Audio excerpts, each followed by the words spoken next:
How's it going, everybody? It's Pilot Flame, and we are back with another video. And today it is the, well, now Monday special. It was supposed to be on Sunday, but it is the Monday special, and that is the Tactics Talk. And we're going to be going over Tottenham Hotspur's 2-0 win over Manchester City. If you're liking the streams as well as all the content here on YouTube as well, make sure to leave a like on the video and make sure to subscribe to the channel if you're new around here. We greatly appreciate all of the subs that we have had. We're over 1,200, and we're looking to get to 1,300 as soon as possible. So make sure to hit that subscribe button. It's free to do. And leave a comment down below as to what game that you liked the most this week from a tactical perspective. And turn those notification bells on so that you can get the content as soon as it is readily available. Also, make sure to give us a follow over on Twitter and Twitch. It's PilotFlame226 on those platforms. Our next stream will be on Thursday. That's going to be at 7 p.m. EST, and that is going to be for our Game Week 10 deadline stream. You have to do it the night before because I won't be home in time for the deadline because it is a Friday start this game week. So without further ado, let's check out the lineups that both Pep Guardiola and Jose Mourinho put out for Game Week 9.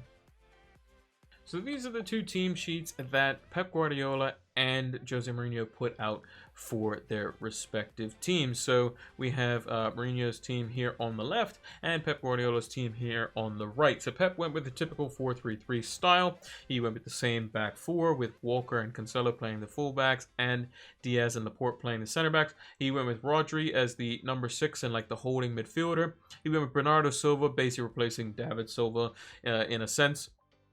Who left the team at the end of last season and played him in this kind of left number 8 position, with Kevin De Bruyne taking up the right number 8 position.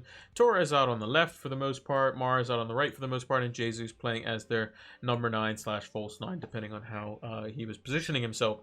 For Mourinho, he went with his tried and tested 4-2-3-1 with 2 holding midfielders, Reguilon at left back, Aurier at right back in place of the usually starting Doherty, who tested positive, so he was out. Toby Alderweireld and Dyer, who are his 2 center-back pairings. He went with Højbjerg and Sissoko, 2 more destructive, defensive-oriented minded midfielders. He went with Ndombele for a bit of creativity in the number 10 position. Bergwijn for a bit of pace, who actually started himself on the left-hand side, which usually you would think Heung-min Son would start on that side.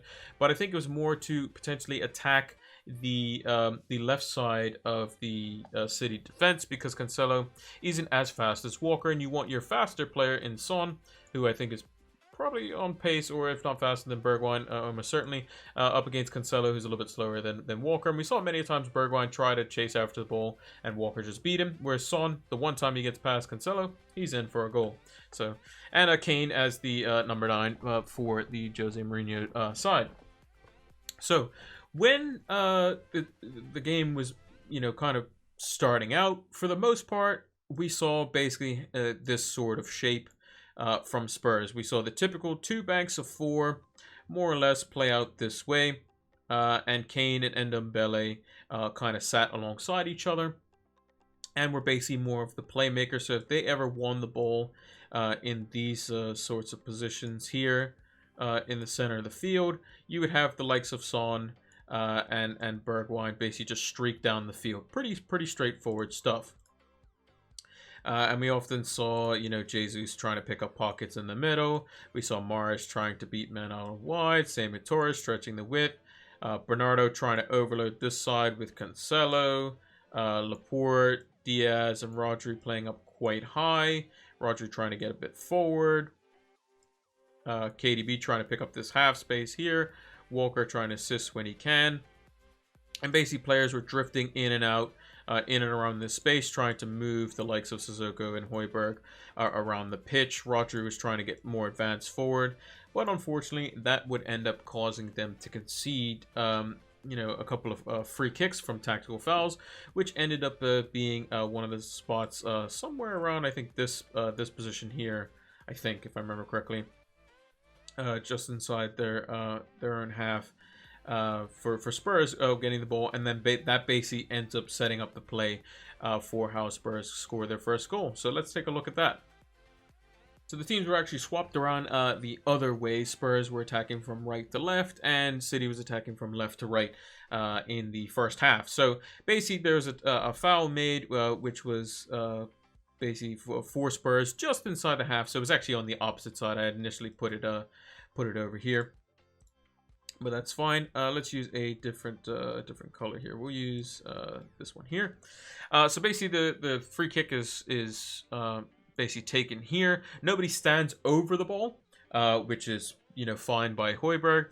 We see Kane kind of positioning himself in between the two center backs. Son's kind of drifting in field, allowing for Aurier to have this massive space here. Sissoko's kind of just picking up a potential passing lane and potentially looking to basically cover for if Jesus were to get the ball and basically receive it from KDB or Mars for like a direct pass to split the center backs. Reguilon helping out Bergwijn, creating like a more of an overload on this side and kind of distracting away from potentially a big switch over to Aurier. So what ends up happening is Højbjerg ends up playing the ball into Ndombele, who comes to collect it on his left foot and potentially looks to take it back and play it basically back towards Dyer or Sissoko, Sissoko ends up kind of moving back a little bit in this way. Ndombele being a left-footed player, Bernardo thinks that this is a good idea. So what he does is he goes from this position and tries to cut off this passing lane right here to Sissoko. Jesus comes in a little bit from here, and De Bruyne kind of moves up a little bit to stop this return pass in here. But what Ndombele actually ends up doing is he ends up just kind of dropping the shoulder a little bit and swiveling around and taking the ball in this manner. So he takes it on his left foot. He kind of shifts his body, if I can move him a little bit, in this direction and kind of gets himself in a situation where he's on his right foot. So he has the ball on his left foot with his back kind of facing. He sees Bernardo out of like his peripheral coming from that way, and he basically just swivels himself around and shifts it on his right foot. He then sees that Kane is in a position where he could play it directly into feet, but given enough information, he sees Kane come in. Son is then aware of the situation because his field of view is looking in this direction for when Kane is going to make this move.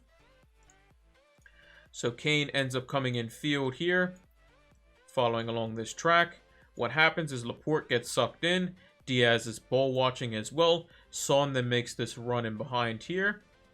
Walker can't come across in time here to cover. So Cancelo has to basically follow him. So the ball, Ndombele moves forward a little bit with the ball, dinks it over and puts it into the space. Son follows the path, collects basically the ball. Carries the ball. Cancelo more or less has the situation covered here for the most part, but Ederson decides to come out, which I think is maybe a bit of a mistake, because if Son ends up shooting the ball, which ends up being from around right here, with Cancelo coming across to cover, I think if Ederson stays on his line, he can pretty much have it well covered, but he ends up, rushing out, end up being in this position here. Son then slots it through the legs of the goalkeeper, and that's how Spurs get their first goal. But again, it all stems from a very basic movement. So Son is just kind of in this space here. Pretty straightforward free kick. Højbjerg plays it into Ndombele. Bernardo gets a bit greedy and tries to cut off the passing lane, which is what he's basically instructed to do, but doesn't realize that Ndombele realizes the situation or gets a call from one of his teammates, shifts it around. Bernardo overruns the play. Kane instinctively drops in to go to see if he can receive the ball on the feet. Son sees him come in, so he goes around the back. It's a pretty straightforward tactic between two forwards. One drops in, one goes in behind. And Son, being the faster one that comes in behind, makes the run, gets the ball in and over the top. Cancelo somewhat has the situation under control, but the fact that Son's able to outpace him and Ederson makes his advancement, he ends up getting the ball put between his legs. And then it ends up going up in the back of the net for 1-0. Pretty much a perfectly drawn up set piece from midfield, if you could draw it up that way for Mourinho. And it came in the 5th minute of the game.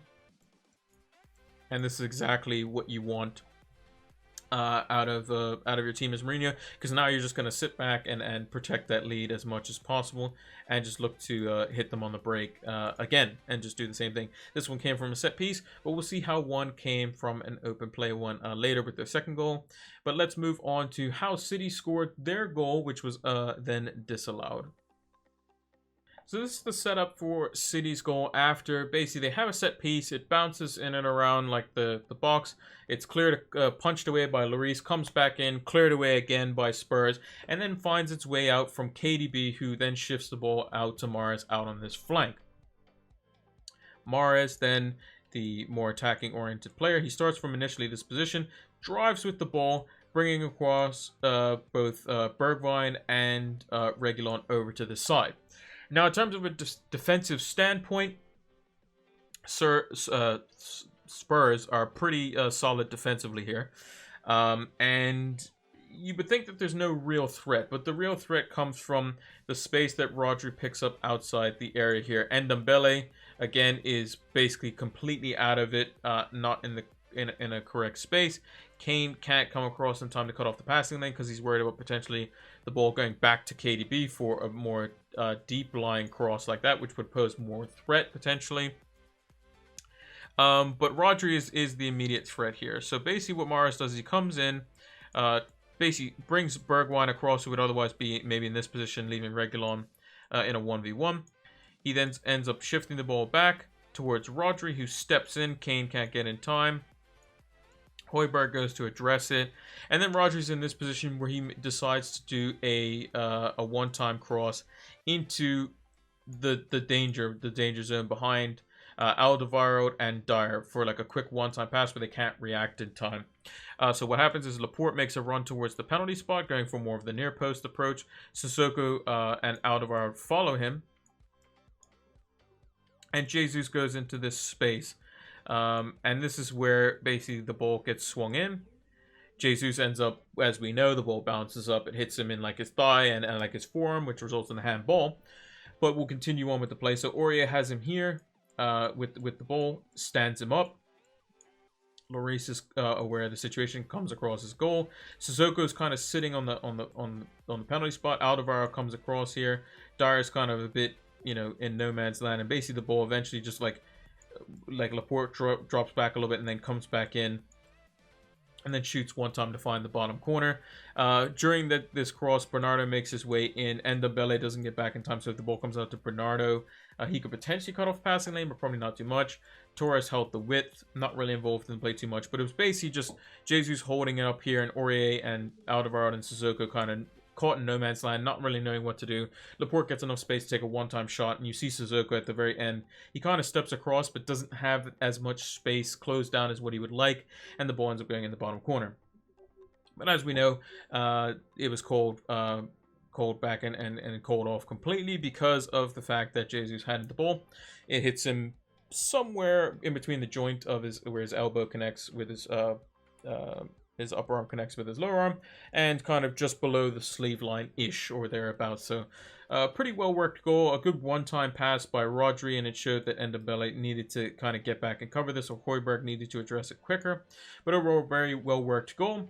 Just needed a bit more, clinical touch from Jesus, and they could have been in. It was because of that touch, the ball kind of just died in front of him, and he was able to sit there and make up his mind, and ended up getting the goal for Manchester City.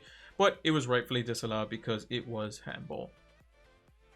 And last but not least, let's go over the goal on in the second half. I think it was the 65th or 6th minute, something like that. In the second half, when Lo Celso had come on for Ndombele, and ends up scoring for Spurs. So we'll see kind of how this one plays out. Have an extra football there. Don't need that.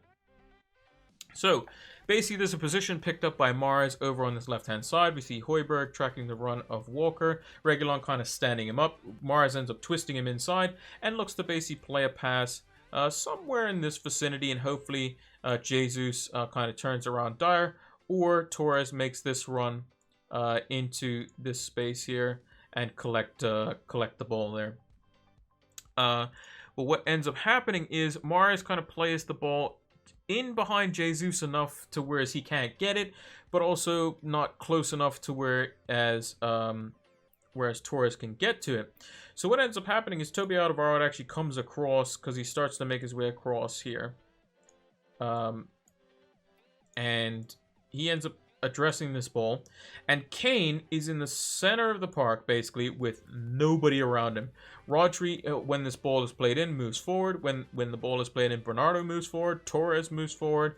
And it basically, from this one ball that Alderweireld ends up getting in this position here, he eliminates all of these City players completely.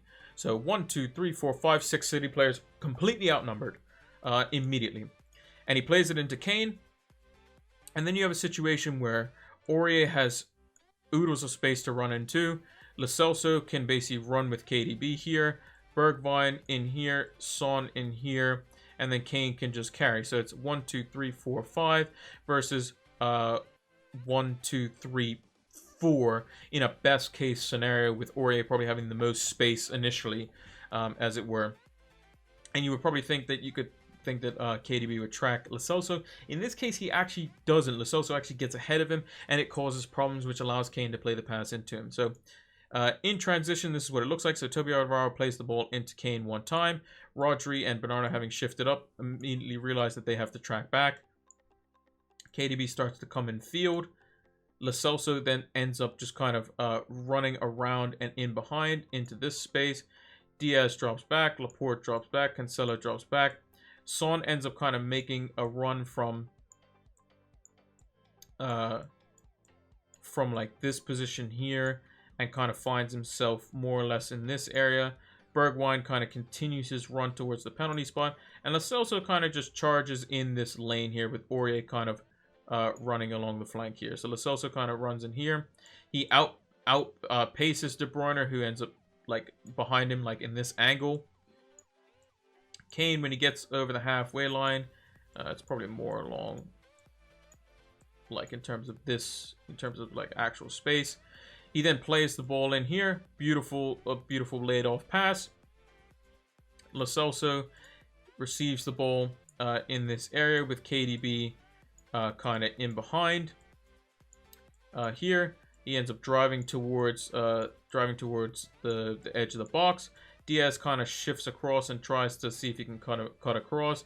Laporte kind of stays with Bergwijn because Cancelo comes across for Son, who ends up making a run here. Laporte's more or less in here. Bergwijn is kind of in between the two. Kane ends up being around here with KDB kind of trailing and Aurier kind of flying down this side. And basically Ederson at this point has realized he needs to come out, or makes the decision to come out. And then Lo Celso again does exactly how Son finished and puts it between Ederson's legs for the finish. But again, quick transition, one-time ball into Kane. Kane drives with it 30 yards or so, and you're looking at a situation where he just lays the ball simply into Lo Celso, and Lo Celso does the rest. Could Ederson have potentially stayed on his line a little bit? Maybe, but probably not as much as the first one. He should have probably come out, I would think, on this occasion. And I think that Lo Celso, given that amount of space with his ability to drive, KDB looked like he just wasn't fast enough, basically. Just couldn't get back in time. Lo Celso did get the edge of him, and Kane realized that and played basically the correct pass. And ultimately, Lo Celso with a very good finish, finished through the keeper's legs and into the back of the net. But it was a situation where, you know, City had 4 players, and ultimately, just in this isolation alone, because the rest of these players were basically kind of ruled out of the play. You know, you have Ederson with the goalkeeper being 5 for City, but again, it was 4 versus 5 in that scenario with Aurier. Like, Kane could have easily drove, played it out to, you know, Aurier out into like this spot, and he could have drove into, you know, into the box from this position, potentially into here. But he would have to make that decision a lot later, and by that time Lo Celso would have been cut off, Bergwijn would have been cut off, Son may have been cut off, but he decided to make the early pass around this area straight into Lo Celso, who then ends up driving it into the box and then finishing for Spurs' second goal and the final goal of the game. And overall, a very good display of basically how Jose Mourinho's team wants to set up and play. One was off a set piece just inside the enemy territory, and one was off a mistake by the enemy, which basically eliminated a lot of Man City's players. One of them being Walker, who would have been, as of note, covering basically this space, all this space in here, with his pace. But since he was caught upfield, where Højbjerg is over here, there's nobody that's able to catch up with Lo Celso in this case. Diaz just kind of has to come across and do what he has to do as best he can. But overall, KDB not keeping up with him, which normally Walker would be there. And it all stemmed from a one-time pass from Toby Alderweireld, which he knew that Kane was in this space here, able to basically take advantage of that and get his team the 2-0 advantage. And that's going to do it for this week's edition of Tactics Talk. Make sure to leave a like on the video if you enjoyed it. Subscribe to the channel if you're new around here. We greatly appreciate it. And leave a comment down below as to what some of your best tactical moments were in terms of what you saw throughout the games this week, including this one that we just covered in Spurs' 2-0 win over Manchester City. I personally think that the play in behind, up and over Rodri and Bernardo from Toby Alderweireld was probably the best moment. It was an instinctive one-time pass into Kane, who then just drove and was able to create that goal and basically put the nail in the coffin for City for that game. And also turn those notification bells on so that you can get the content as soon as it is readily available. Also, make sure to leave a follow over on Twitter and Twitch. It's PilotFlame226 on those platforms. Links are in the description, so make sure to check those out. We will be doing our deadline stream at 7 p.m. EST over on Twitch this Thursday. We have to do it the day before because I'm not home in time for the Friday deadline. Thanks for watching, and until the next one, take care.